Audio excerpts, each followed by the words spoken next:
എല്ലാവർക്കും എൻ്റെ പുതിയൊരു വീഡിയോയിലേക്ക് വീണ്ടും സ്വാഗതം. ഇന്ന് ഞാനൊരു ചെറിയ കഥയാണ് പറയാൻ പോകുന്നത്. എൻ്റെ കഥ തന്നെയാണ് ഞാൻ പറയാൻ പോകുന്നത്. എനിക്ക് കുട്ടിക്കാലം മുതൽ വിഷ്വൽ എന്ന് പറഞ്ഞാൽ ഭയങ്കര ഇഷ്ടമാണ്. ഞാൻ നന്നായിട്ട് TV കണ്ടായിരുന്നു. അപ്പം എൻ്റെ അച്ഛനൊക്കെ നന്നായിട്ട് ചീത്ത പറയും. അപ്പം അങ്ങനെ വല്ലാതെ TV നിന്ന് കാണല്ലേ, കണ്ണൊക്കെ പൊട്ടി പോയിട്ടോ എന്നൊക്കെ പറയുന്നു. ഞാൻ ഇങ്ങനെ TVയുടെ നേരെ ചോട്ടിൽ തന്നെ പോയിരിക്കും.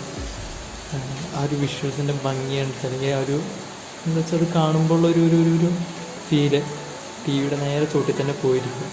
ഇന്ന് ചീത്ത പറയുമ്പോൾ കുറേ വല്ലാണ്ട് ചീത്ത പറയുമ്പോൾ ഞാൻ എണീച്ചു. പിന്നെ ഇവരൊക്കെ പോയതിന് ശേഷം വീണ്ടും വന്ന് TV ഓണാക്കും. അങ്ങനെ വിഷ്വലിനോട് ഭയങ്കര ക്രേസായിരുന്നു കുട്ടിക്കാലം മുതൽ. പിന്നീട് ഞാൻ വളരുന്തോറും ആ ഇഷ്ടം സിനിമകളിലേക്ക് മാറി തുടങ്ങി. കൂടുതൽ സിനിമകൾ കാണാൻ തുടങ്ങി. മറ്റുള്ള പ്രോഗ്രാമിനേക്കാളും കൂടുതൽ സിനിമകളോട് പ്രത്യേക ഇഷ്ടമൊക്കെ തുടങ്ങി. പേപ്പറൊക്കെ വരുമ്പോൾ പേപ്പറിൽ ഇന്നത്തെ സിനിമ ഏതാന്നുള്ളതൊക്കെ കൂടുതൽ ഞാൻ നോക്കിയായിരുന്നു. സിനിമയിലേക്ക് സ്നേഹം കുറച്ച് കൂടുതൽ തുടങ്ങി. ബാക്കിയുള്ളതൊക്കെ ഒഴിവാക്കി കൂടുതൽ സിനിമകൾ കാണാനും സിനിമകളോട് പ്രത്യേക ഇഷ്ടം തോന്നൽ തുടങ്ങി. അത് കഴിഞ്ഞ് പിന്നെ ഞാനൊരു 5ാം ക്ലാസ്സിലൊക്കെ എത്തിയപ്പോഴാണ് നാടകത്തെക്കുറിച്ചും ഒക്കെ കാണുന്നതും അറിയുന്നതൊക്കെ. സ്കൂളിൽ ആനുവൽ ഡേ ഫംഗ്ഷനിൽ ആദ്യമായിട്ട് ഞാൻ നാടകം കാണുന്നുണ്ടായി. എൻ്റെ ഒപ്പം തന്നെ പഠിച്ച എൻ്റെ സുഹൃത്തുക്കളൊക്കെയാണ് അഭിനയിച്ചത്. അത് കണ്ടപ്പോൾ എനിക്ക് ഭയങ്കരമായിട്ട് ഞാൻ അന്ന് അതുവരെ TV കണ്ടിട്ടുള്ള സിനിമയൊക്കെ അതുപോലൊരു ഇത് ആദ്യമായിട്ട് ഞാൻ അവിടുന്ന് കണ്ടു, നാടകത്തിൽ കണ്ടു. എന്നാണ് ഞാൻ ഫസ്റ്റായിട്ട് നാടകം കാണുന്നത്. അപ്പോൾ എനിക്ക് ഭയങ്കര ഇൻട്രസ്റ്റായി. എൻ്റെ സുഹൃത്തിൻ്റെ വിജയ് ആയിരുന്നു അന്ന് അതിൽ അഭിനയിച്ചിരുന്നു. അപ്പോൾ അവനോട് ഞാൻ ചോദിച്ചു, എടാ ഈ നാടകത്തിൽ പങ്കെടുക്കണം. കാരണം അതിനെക്കുറിച്ച് കൂടുതൽ അറിയാനായിട്ടുള്ളൊരു ക്യൂരിയോസിറ്റി എനിക്ക് വളർന്നു വന്നു. അങ്ങനെ പിറ്റത്തെ വർഷം നാടകം കളിക്കുമ്പോൾ ഞാനും കൂടി അങ്ങനെ 2 നാടകം കളിക്കുകയുണ്ടായി. അങ്ങനെ 2 നാടകത്തിൻ്റെയും ഭാഗമാകാൻ എനിക്ക് സാധിച്ചു. അങ്ങനെ ഒരു നാടകത്തിൻ്റെ ഏതാണ്ടൊക്കെ ബേസൊക്കെ ഞാൻ മനസ്സിലാക്കി തുടങ്ങി. ഏതാണ്ടൊരു ഐഡിയ കിട്ടി. അതിനുശേഷം 8ലേക്ക് ചേർന്നു. അത് ഞാൻ ചെറുവളമ്പിലാണ് ചേർന്നത്. ആക്കാവുമാർ സെക്യൂറാക്ക എന്നൊക്കെ പറയും. അവരാണ് നാടകം പഠിപ്പിച്ചിരുന്നത്. അങ്ങനെ 8ാം ക്ലാസ്സിൽ നിന്നാണ് ഞാൻ ഒന്നും കൂടി സജീവമായിട്ട് നാടകത്തിൻ്റെ ഒരു ഭാഗമാകുന്നത്. പക്ഷേ എനിക്ക് ആക്ടിങ്ങിൽ ഞാൻ വീക്കായിരുന്നു. അതൊക്കെ എനിക്ക് പെട്ടെന്നൊന്നും ക്യാച്ച് ചെയ്യാൻ ഭയങ്കര റിസ്ക് ആയിരുന്നു. ക്യാരക്ടറായിട്ട് മാറാനും ബേസിലേക്ക് എത്താൻ എനിക്ക് ഭയങ്കര ടൈം എടുക്കുമായിരുന്നു. എന്താണ് ക്യാരക്ടർ, എങ്ങനെയൊക്കെയാണ് എന്നുള്ളതൊക്കെ ഒന്ന് മനസ്സിലാക്കിയതിന് ശേഷം എനിക്ക് അഭിനയിക്കാൻ കഴിഞ്ഞിട്ടുള്ളൂ. അങ്ങനെ എൻ്റെ കൂട്ടത്തിൽ ബാക്കിയുള്ളവരൊക്കെ നന്നായിട്ട് എക്സ്പേർട്ടായതുകൊണ്ടും അവർ വളരെ മുന്നിൽ മെയിൻ ക്യാരക്ടറുകളൊക്കെ കിട്ടി. ഞാനപ്പോൾ ബാക്ക്ഗ്രൗണ്ടിലേക്ക് മാറി. കാക്കന്മാർ നാടകം എടുത്തുകൊണ്ടിരിക്കുമ്പോൾ എന്താ പറയുക, ഞാനെപ്പോഴും കൂടുതൽ ശ്രദ്ധിച്ചത് അവരെങ്ങനെ ഡയറക്റ്റ് ചെയ്യുന്നത്, എങ്ങനെയാണ് ഈ സംഭവം ക്രിയേറ്റ് ചെയ്യുന്നത്, ഈ ഒരു സ്ക്രീൻ പ്ലേ കാര്യങ്ങൾ ഇതൊക്കെ എങ്ങനെ ക്രിയേറ്റ് ചെയ്യുന്നത്, അതാണല്ലോ നമ്മൾ കാണുന്നത്, പുറമെ നിൽക്കുന്ന ഒരു ഓഡിയൻസ് കാണുന്നത്. അപ്പോൾ അതെങ്ങനെ ക്രിയേറ്റ് ചെയ്യുന്നത്, എങ്ങനെ ഇവർ ഇത് പഠിപ്പിച്ചെടുക്കുന്നത് ഞാൻ കൂടുതൽ ശ്രദ്ധിക്കാൻ തുടങ്ങി. ഞാൻ 10 വരെ ഉള്ള നാടകത്തിൻ്റെ ഭാഗമായി. അതിൽ 8ലെ നാടകം ജില്ല വരെ പോയി. 9, 10 നാടകങ്ങൾ സ്റ്റേറ്റ് വരെ പോയി. അതിലൊരു നാടകത്തിൽ കുഴപ്പമില്ലാത്തൊരു ക്യാരക്ടറും ഞാൻ ചെയ്തു. അത് കഴിഞ്ഞ് +2-ലെത്തിയപ്പോൾ ഞാൻ +1, +2-ലും നാടകത്തിൻ്റെ ഭാഗമായി തുടങ്ങി. പക്ഷേ സ്കൂൾ മാറിയായിരുന്നു. കൊളത്തൂരായിരുന്നു, NHS കൊളത്തൂർ. ഇവിടുന്ന് നാടകത്തിൽ ഭാഗമായി തുടങ്ങി. ജിനേഷ് സാറും സജീവ് സാറുമായിരുന്നു. ജിനേഷ് ആമ്പല്ലൂരും സജീവ് സാറുമായിരുന്നു.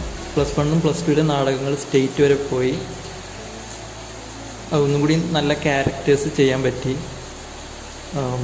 മെയിൻ അല്ലെങ്കിലും സബ്ബായിട്ടുള്ള 2 ക്യാരക്ടേഴ്സ് കുഴപ്പമില്ലാത്ത നല്ല ക്യാരക്ടേഴ്സ് ചെയ്യാൻ പറ്റി. ഭയങ്കര 2 തരത്തിലായിരുന്നു. അതെനിക്ക് ഭയങ്കര ഇൻട്രസ്റ്റായി. അങ്ങനെ കൂടുതൽ അവർ ചെയ്യുന്നതും പഠിപ്പിക്കുന്ന രീതികളൊക്കെ ഞാൻ ശ്രദ്ധിക്കാൻ തുടങ്ങി. അങ്ങനെ ഞാൻ പിന്നെ ചെന്നൈയിലുള്ള രവിയേട്ടൻ്റെ ക്യാമ്പ് ഉണ്ടായിരുന്നു, ഫിലിം ക്യാമ്പൊക്കെ. അതിൽ ഡയറക്ഷനും ആക്ടിങ്ങും ഉണ്ടായിരുന്നു. അപ്പോൾ അത് 2 ഞാൻ പങ്കെടുത്തു. അവയ്ക്കൊരു ഇതൊക്കെ ഒരു ഐഡിയ കിട്ടി. ഓക്കെ, എനിക്ക് ഏറ്റവും കൂടുതൽ സ്കില്ല് കൂടുതലുള്ളത് ഡയറക്ഷൻ സൈഡിലാണെന്നുള്ളൊരു ഐഡിയ കിട്ടി.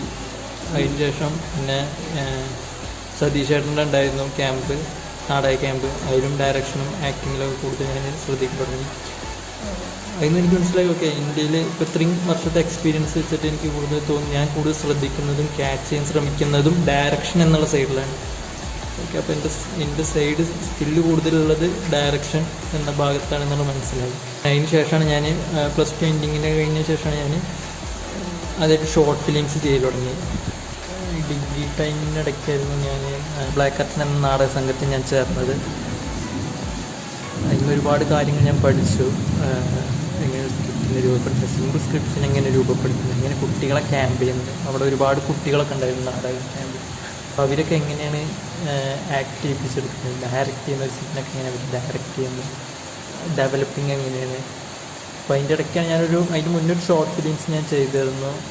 അങ്ങനെ ഫസ്റ്റ് ഞാനൊരു ജോക്കർ എന്ന് പറഞ്ഞൊരു ഷോർട്ട് ഫിലിം ചെയ്തു. കുഴപ്പമില്ലാത്ത രീതിയിലൊക്കെ നല്ല അഭിപ്രായങ്ങൾ കിട്ടി, ചിലർക്ക് മനസ്സിലാക്കാതെ വന്നിട്ടുള്ള അഭിപ്രായങ്ങൾ കിട്ടി. അതിനെ ഞാൻ കൂടുതൽ എക്സ്പ്ലെയിൻ ചെയ്തിട്ട് അടുത്ത വീഡിയോയിൽ പറയുന്നുണ്ട്. അത് കഴിഞ്ഞിട്ട് പിന്നെ നന്ദു എന്ന് പറഞ്ഞിട്ടൊരു ഷോർട്ട് ഫിലിം ചെയ്തു എൻ്റെ അനിയനെ വെച്ചിട്ട്. അതിന് പിന്നിലൊരു ചെറിയ കഥ ഉണ്ട്, അതൊക്കെ ഞാൻ അടുത്ത വീഡിയോയിൽ പറഞ്ഞു. അത് കഴിഞ്ഞിട്ട് മാർലി, അത് കഴിഞ്ഞിട്ട് ആബി എന്ന് പറഞ്ഞൊരു ഷോർട്ട് ഫിലിം, ഒരുമ എന്ന് പറഞ്ഞൊരു ഷോർട്ട് ഫിലിമിൽ അഭിനയിച്ചു. അതുപോലെ ഒരു വെബ് സീരീസിൽ അഭിനയിച്ചു, മലപ്പുറം കത്തി എന്ന് പറയുന്ന ഒരു വെബ് സീരീസിൽ അഭിനയിച്ചു. അപ്പോൾ ഇതിനൊക്കെ കുറിച്ചിട്ട് ഞാൻ കൂടുതൽ എക്സ്പ്ലെയിൻ ചെയ്തിട്ട് അടുത്തൊരു വീഡിയോയിൽ വരുന്നുണ്ട്. എൻ്റെ ലൈഫിലെ സിനിമയുമായി ബന്ധപ്പെട്ടുള്ള ഒരു ചെറിയൊരു കഥ. വീഡിയോ ഇഷ്ടപ്പെട്ടിട്ടുണ്ടെങ്കിൽ ലൈക്ക് ചെയ്യുക, ചെറുതും വലുതായിട്ട് നിങ്ങളുടെ അഭിപ്രായങ്ങൾ കമൻറ്റ് ചെയ്യുക. നിങ്ങൾ ഈ വീഡിയോ കാണുന്നത് യൂട്യൂബിലാണെങ്കിൽ സബ്സ്ക്രൈബ് ചെയ്യുക, തൊട്ടപ്പുറത്തെ ബെല്ലൈക്കൺ അമർത്തുക. നിങ്ങൾ ഈ വീഡിയോ കാണുന്നത് ഫേസ്ബുക്കിലോ ഇൻസ്റ്റാഗ്രാമിലോ ആണെങ്കിൽ ഫോളോ ചെയ്യുക, തൊട്ട് മേലുള്ള ബെല്ലൈക്കൺ അമർത്തുക. അപ്പോൾ അടുത്ത വീഡിയോയിൽ കാണുന്നവരേക്കും ബൈ.